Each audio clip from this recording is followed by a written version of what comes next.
Tonight, the president orders the National Guard into Los Angeles to squash immigration protests. A plane goes down in Tennessee with more than a dozen people on board, and severe weather turns deadly in the South. We begin in Los Angeles, where the National Guard arrived overnight following days of clashes over ICE deportations. In response to some protesters throwing objects at officers, law enforcement is using flashbang grenades. Supplies are being flown in by Black Hawk helicopters. California Governor Gavin Newsom claims the president wants to create a spectacle. Matt Gutman reports from the scene as more clashes erupt, and a tense standoff in New York results in several arrests. We have reports from both cities tonight. Next, the breaking news from Tennessee. A skydiving plane crashed near an airport. 20 people on board with multiple injuries reported. Some of the injured had to be airlifted to the hospital. What we're learning at this hour. More than 40 million Americans are facing a severe weather threat. Our weather team is tracking the storms from Texas into the Carolinas. Also tonight, a chilling assassination attempt. A presidential candidate is shot in Colombia. Late word on his condition as a 15-year-old suspect is now under arrest. The war in Ukraine. Martha Raddatz takes us inside a secret factory where drones costing hundreds were built to destroy Russian bombers worth billions. Her exclusive interview with Ukraine's president and what he says he wants from Donald Trump. A crucial week ahead for Sean Diddy Combs, charged with sex trafficking and racketeering. Why his lawyers are calling for a mistrial again. Urgent rescue. Flames seen shooting from a boat packed with more than 20 people, while the operator is now facing charges. A thriller at the French Open. Carlos Alcarez and Yannick Sinner battling for 5.5 hours for the title, plus the countdown to Game 2 of the NBA Finals. Can the Indiana Pacers steal another on the road in Oklahoma City? And rebirth in America. He was once left for dead after a devastating injury. Now this high school graduate is rewriting his story and taking on new challenges. From ABC News World Headquarters in New York, this is World News Tonight. Good evening, everyone. Thanks so much for joining us on this Sunday. I'm Lindsay Davis. We begin tonight with fast-moving developments in Los Angeles. President Trump deploying 2,000 National Guard members after violence and chaos erupts during immigration protests. Outside a federal building just moments ago, police declared it an unlawful assembly. Those troops descending on the streets of L.A. Governor Gavin Newsom is blasting the move, calling it, quote, purposefully inflammatory and an alarming abuse of power. Nearly a dozen arrests overnight as some protesters tossed objects at officers, police using tear gas and flashbang grenades to disperse the crowd. Today, protesters were back out on the streets for the third consecutive day, some marching in downtown L.A. And police and protesters also squaring off here in New York City. Tonight, the Trump administration says California officials could face federal charges over their response. ABC's Matt Gutman is in Los Angeles and leads us off. Tonight, hundreds of National Guard troops are deployed on the streets of Los Angeles. A convoy of heavily armed and camouflaged troops arriving overnight, establishing staging areas at downtown federal facilities. President Trump calling up 2,000 members of the National Guard in an effort to stamp out clashes that broke out over the weekend between law enforcement and demonstrators protesting ICE deportations. Tensions boiling over after immigration authorities conducted a series of sweeps in recent days, arresting more than 100 immigrants in Los Angeles over the course of last week. Dozens of demonstrators arrested since the clashes broke out Friday. Officers in riot gear using tear gas and flashbangs to disperse protesters, some of whom hurled projectiles. And in an extraordinary scene Saturday afternoon, a Black Hawk helicopter landing in the parking lot of a Homeland Security office. Agents unloading supplies for law enforcement. ICE out of LA!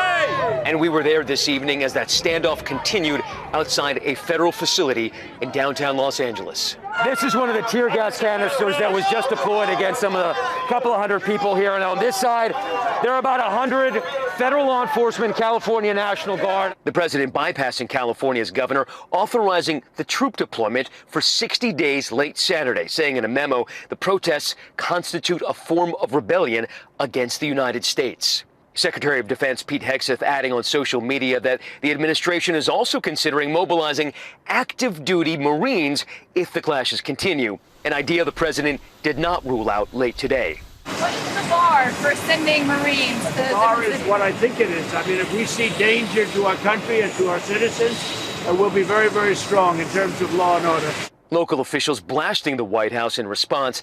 Los Angeles Mayor Karen Bass writing, deploying federalized troops on the heels of these raids is a chaotic escalation. And California Governor Gavin Newsom calling the troop deployment purposefully inflammatory, adding the idea of deploying active duty Marines on U.S. soil is deranged. Today, Trump's allies in Washington defending the president's decision. Do you have any problem or any concerns about the president sending in the National Guard to a place where local authorities say that they're not needed and could be harmful? I have no concern about that at all. I think the president did exactly what he needed to do. President Trump is putting the safety of the communities that are being impacted by these riots and by these protests that have turned violent. And he's putting the safety of our law enforcement officers first. Lindsay, you can see the intensity of what has happened here in downtown L.A. Police arresting this man. He was walking on stilts. They've taken him down. There are projectiles being thrown. You can hear flashbangs, water, and all over there are these flashbang canisters that have been strewn here on the street. Police continue to try to push the crowd back beyond these federal buildings. Now, a reminder that this is the first time since 1965 that a governor has been bypassed in the deployment of National Guard. That's in the federal building just to my left. So we're seeing something that hasn't happened in quite some time here in downtown Los Angeles, Lindsay. Still an active situation there, Matt. Thank you. Here in New York City, nearly 24 people were taken into custody. What started as a protest to ICE deportation operations turned into a standoff with demonstrators coming face to face with NYPD officers. Many were led away in zip ties. Tonight, 9 of the 22 people taken into custody yesterday are facing charges.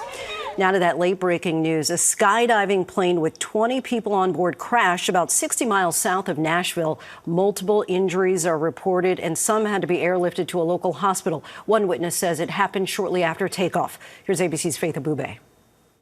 Tonight, multiple people airlifted to the hospital after the skydiving plane crashed 60 miles south of Nashville, just minutes after takeoff. Police say the plane was carrying 20 people when it came plunging down in Tullahoma, Tennessee around 12:45 p.m. local time. Flight trackers showing the 58-year-old plane going in circles just before the crash. The de Havilland Canada DHC-6 Twin Otter badly damaged with the tail ripped off. Parts of the plane littered across this field just 1,000 feet from the end of the runway. Crews rushing to the scene, airlifting some of the victims to the hospital, while others were treated on site. And Lindsay, despite what we're seeing of that wreckage, remarkably, police say no one died. The NTSB and FAA are now looking into what caused that crash. Lindsay. Faith, thank you. Now to the severe weather threat. More than 40 million are on alert from Texas into the East Coast. The storm's turning deadly, killing at least 2 people in Georgia and Mississippi. Down power lines and trees, leaving tens of thousands without power across the South. Let's get right to meteorologist Jeff Smith from our New York station, WABC. Jeff, can you time this out for us?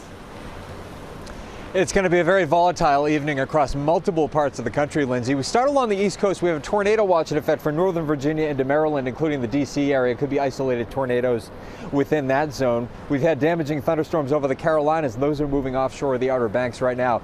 The bigger concern is what's going to be happening from southern Oklahoma into northern Texas, including Wichita Falls and Dallas. It's a level 4 out of 5, moderate risk of very large hail and destructive wind gusts. We could have 80 to 100 mile per hour winds along a vicious line of storms, maybe hail to the size of baseballs or larger. Heading into tomorrow, that severe risk will shift into the southeast, including parts that have already gotten hit during the past 24 hours. Lindsay? Many in the thick of it again. Jeff, thank you.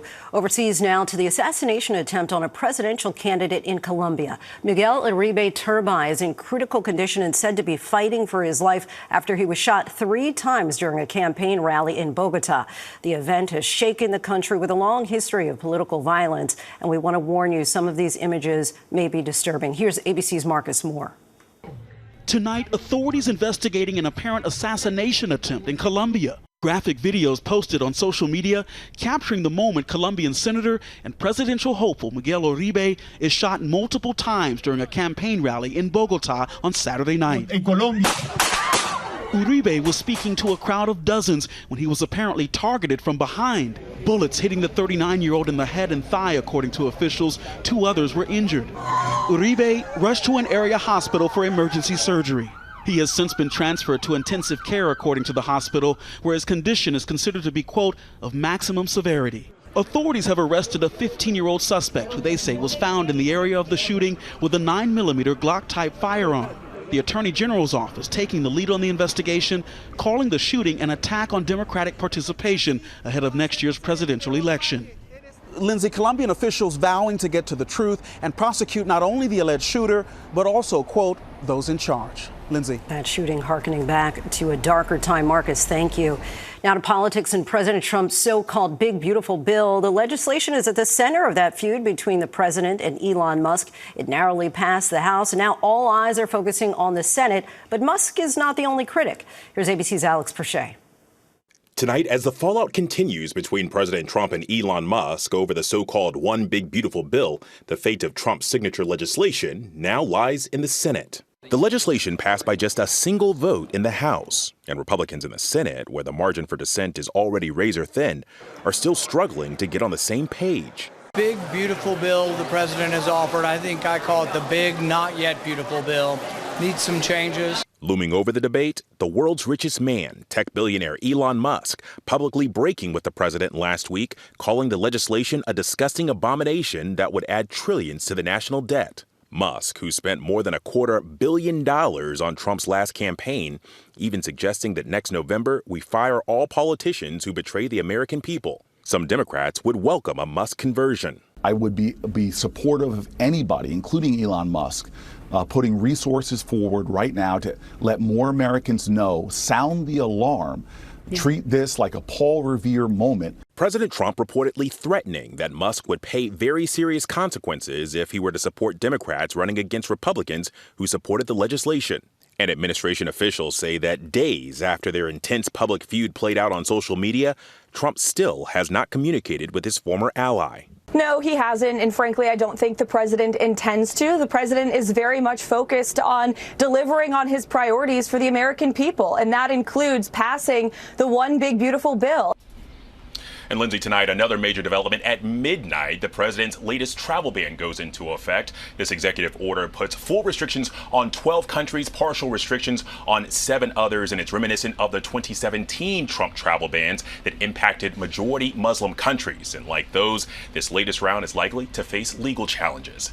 Lindsay. Alex Perchet from the White House. Thank you. Now to the war in Ukraine and more of our exclusive interview with Ukrainian President Zelensky. The new details about those brazen drone attacks deep inside Russia. ABC's chief global affairs anchor Martha Raddatz is in Ukraine. Tonight, this drone's-eye view of Ukraine's remarkable attack on a fleet of Russian strategic bombers, revealing the devastating and intricate planning. And the key, inexpensive Ukrainian-made drones. And we were allowed to see exactly how they are made and where. This is one of many drone production facilities across Ukraine, spread out across the country. We can't tell you exactly where we are because obviously these facilities are Russian targets. We saw where the explosive unit is placed on the quadcopters and shelf after shelf of the parts. Production is expected to hit 1 million by the end of the year. Ukraine's President Zelensky telling me that these inexpensive drones wiped out some of Russia's most expensive bombers. For Russians, more than $7 billion. And the drones not very expensive. Yes, not. Yeah, we use cheap drones. Zelensky describing the planners of the secretive Operation Spiderweb as brilliant and saying with pride that no details had leaked. Even the U.S. was kept in the dark. Does President Trump believe that Russia is winning this war, do you think? Yes, it's not true. It's not a victory when you really spend 1 million people. President Zelensky is urging President Trump to support stronger sanctions to put more pressure on Vladimir Putin. As for those ceasefire talks, they are scheduled to resume tomorrow, but so far no progress has been made. Lindsay? Martha, thank you. Back here in New York, attorneys for Sean Diddy Combs are once again asking a judge to declare a mistrial in his sex trafficking racketeering case. Prosecutors are expected to respond before the trial resumes tomorrow morning. Let's bring in ABC's Ike Ejachi. Ike, give us a sense of what prompted this request.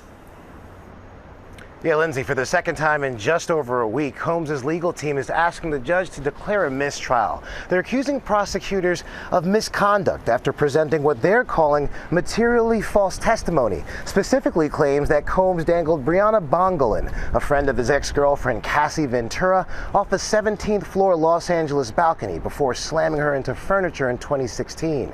Defense attorneys say hotel receipts prove Combs was in New York at the time, calling Bongolan's account perjured testimony motivated by money. Last week, jurors heard dramatic testimony from witnesses under the pseudonyms Mia and Jane, both women attempting to paint a picture of coercion, control, and alleged sex trafficking, with Jane testifying about disturbing sexual encounters with Combs and male sex workers, where she claimed she was pressured into sexual acts, often suffering bruising and infections as a result. And in courtroom drama, the judge threatening to remove Combs from the courtroom after he was seen making facial expressions and eye contact with jurors, saying he'll take actions if it happens again. Lindsay, Combs denies the allegations. The prosecution is expected to respond to the motion for a mistrial before court resumes tomorrow, when it enters its 5th week of testimony. Lindsay? So much interest in this case, Ike. Thank you. Now to sports. In Game 2 of the NBA Finals, the Oklahoma City Thunder is looking to even up the series after losing the first game to the Indiana Pacers. Let's bring in ABC's Will Reeve in Oklahoma City for us tonight. Will, no doubt this is a significant game for both teams. Absolutely, Lindsay. Good evening. And Game 2 just moments away here in Oklahoma City. And Game 1 was a stunner. The Oklahoma City Thunder, heavily favored. They had control of the entire game. But as the Pacers have done now 5 times in these playoffs, they come back from a 15-point deficit, led by who else? Tyrese Halliburton, hitting that shot with 0.3 of a second remaining. They go on to win, and if the Pacers can steal Game 2, the odds are in their favor, because teams that go up 2-0 in the finals go on to win the series and the title 86% of the time.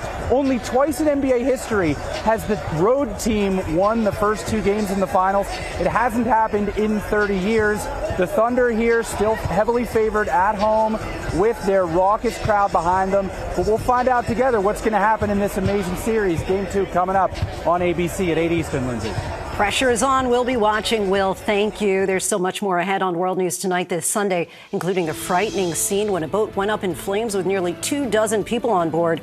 Coco Gauff's secret, what she did to convince herself she could win the French Open. A dangerous situation in New York City last night. A boat caught fire near the Bronx with nearly 24 people on board. Most suffered injuries but were able to swim ashore. One is reportedly in critical condition. Police say the boat's captain was arrested for allegedly operating the vessel while intoxicated. When we come back, an instant classic at the French Open. To the index now, and what a final today at the French Open. Defending champ Carlos Alcarez lost the first 2 sets, but then stormed back to beat Jannik Sinner in 5 sets. The match lasted nearly 5.5 hours. Meanwhile, the women's champ Coco Gauff says self-persuasion played a big role in her victory. Gauff wrote on a piece of paper multiple times, "I will win French Open 2025. When we come back, a victim of war gets to rewrite his own story. Finally, a young man's journey from the horrors of war to a new life in a new country. Ivan Shaban never dreamed this day was possible. Ivan Shaban! The 18-year-old graduating from high school in San Diego, California, just 3 years after being left for dead on the side of the road in his native Ukraine. When I got hit by the tank, at first I felt nothing, just darkness. As he was searching for food, a Russian tank ran him over. Ivan says he thought he was going to die. When I woke up, I couldn't feel my right foot. Despite losing his right leg, Ivan was determined he wanted more out of life. A medical team flew him to San Diego, where he relearned how to walk. Ivan is now embracing what he calls a rebirth, a new life without a leg, but with much more opportunity. Fitted with a running prosthetic, Ivan competed on his track team. I feel that I'm very lucky that I stayed alive, because now I'm here. Be it land or sea, Ivan is now taking on extraordinary new challenges. This is my surfing leg.